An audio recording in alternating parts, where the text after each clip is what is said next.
David Pastrnak and Brad Marchand quenched their scoring thirst in Game 4. Well, let's hope that they stay thirsty, my friend, because that would mean better things for the Boston Bruins. But they were playing the way that we had hoped and expected in that Game 4. It took a little bit to perhaps get him going. Pastrnak didn't have a great first period, didn't get as much ice time.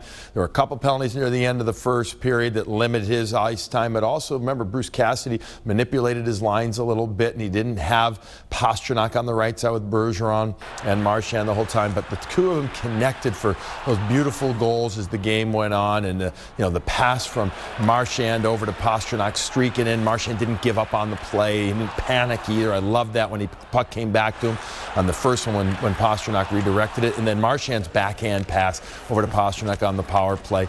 Super slow-mo, I don't think does it justice. It makes it look easy, and that's anything but easy. But the two of them simplified their games. I know that's such a cliche, a sports cliche, but it's true. I mean, that's why guys talk about it. They played more straight line hockey. They didn't look for each other too much, but when the play was there, they made the play to each other. Charlie McAvoy and Zdeno Chara thirsty to get involved offensively. Yeah, well, in particular, McAvoy. Look, I thought Chara had a fantastic game. A lot of people look at that big clapper of his, the goal that he scored there, and that was great, and obviously a huge moment for the Bruins getting that extra goal. Became very important given that Toronto comes back.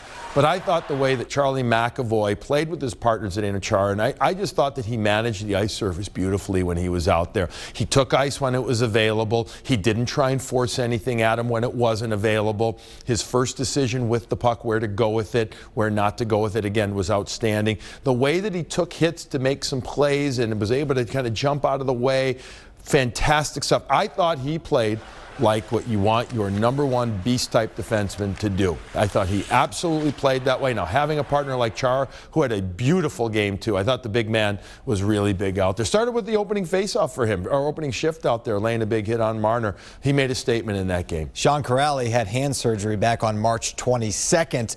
Thirsty for some playoff hockey for Sean Kuraly, who could play in Game 5. The legs will be good, but let's not forget, he hasn't played for a month. I do think, though, if he gets out there, just with his legs and his smarts and his willingness to work in battles, I think it will make a difference for this team, especially just giving an identity to that fourth line that has been, look, there's been one game, it wasn't great. Yeah, one game it was great, Game 2 in Boston, like the rest of the team. But there's 2 other games where in the middle, just not so good. But Game 4, they got hemmed in their own zone just way too much in Toronto. Thirsty for Game 5. It'll be on Friday night in Boston.